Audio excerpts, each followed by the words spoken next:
আজকের খাবার মাছের মাথা দিয়ে মুগ ডাল দিয়ে মুড়িগন্ড।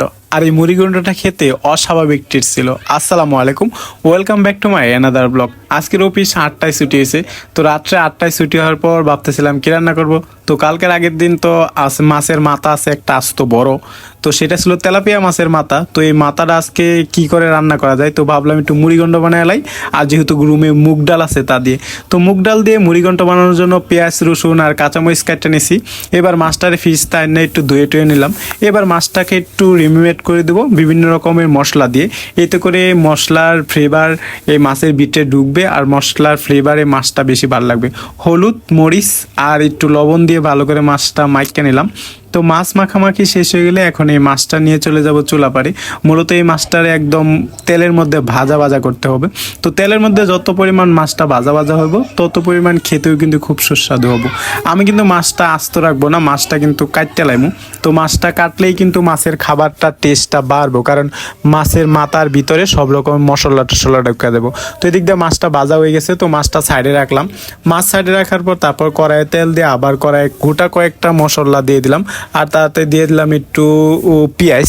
আর এই পেঁয়াজ দেওয়ার পর এটা হইতেও কাটতে হবে, তো আমি মাছের মাথাটা বাইঙ্গে লাই। যেহেতু মাছের মাথাটা বাইঙ্গে আছে, মুগ ডাল দিয়ে মাছের মুড়িগন্ড বানাবো। আর মাছের মুড়িগন্ড কিন্তু খুব বেশি টেস্ট লাগে, আর এটা আমার আম্মা বাড়িতে অনেক ভালোভাবে রান্না করে। এবার ওই পোড়নে দিয়ে দিব সব রকমের মশলা, আর দিয়ে দিব কাঁচামরিচ আর শাঁসে একটা টমেটো আর পেঁয়াজ, আর দিয়ে দিব মশলাগুলো। সবগুলো দেওয়া শেষ হয়ে গেলে একটু পানি দিয়ে ভালো করে এটা কষানি দিয়ে দিব। আর কষানো শেষ হয়ে গেলে এই দিক দিয়ে আমি মুগ ডাল ভিজাইয়া তারপর নিয়ে গেছিলাম। তো এবার এই মুগ ডালগুলো এনে দিয়ে দিব, কারণ মুগ ডাল যেহেতু সিদ্ধ হইতে লেট হইব, যার কারণে একটু আগেই দিয়ে দিতে হইব।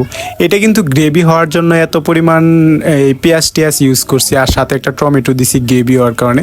এবার এটা দেখবো কতটুকু কষানো হয়েছে। তো দেখতে কিন্তু মাশাআল্লাহ অনেক সুন্দরই হয়েছে, ফ্লেভারও ভালো আসছে, জানি না খেতে কতটা ভালো হবে। তো আগে রান্নাবান্না শেষ হইল, তারপর খাওয়া দাওয়ার পালা। তো এবার মাছটা দিয়ে দিলাম, মাছটা দিয়ে একটু উল্টে পাল্টে একটু আর একটু মজায় কষায় নিতে হইব। আর একটু মজায় কষায় নেওয়ার জন্য এটা ডাকনা দিয়ে ডাক্কা দেবো। তারপরে এনে একটু পানি দিয়ে দিছিলাম, পানি দিয়ে এটা ডাকনা দিয়ে ডাক্কা রুমে আগে পড়ছিলাম। রুমে গোসল টুসুল সারা একবারে গেছি। তো যাই দিয়ে এটা আসলে অতটা হইছে না, তবে হয়ে গেছে প্রায় এরকম। তো এটার ভিতরে আমি একটু মশলা দিয়ে দেবো, গুঁড়া মশলা। এটা ছিল জিরা পাউডার, আর জিরা পাউডার দিলে খাবারের টেস্ট খুব বেশি টেস্ট হয়। তো এদিক দিয়ে আমার এটা খাবার কিন্তু রেডি, মানে মাছের মুড়িগন্ড, মাছের মাথার মুড়িগন্ড কিন্তু রেডি। আর মুড়িগন্ড যদি রান্না করা হয় মুগ ডাল দিয়ে, সেটা খেতে কিন্তু খুব বেশি টেস্ট হয়।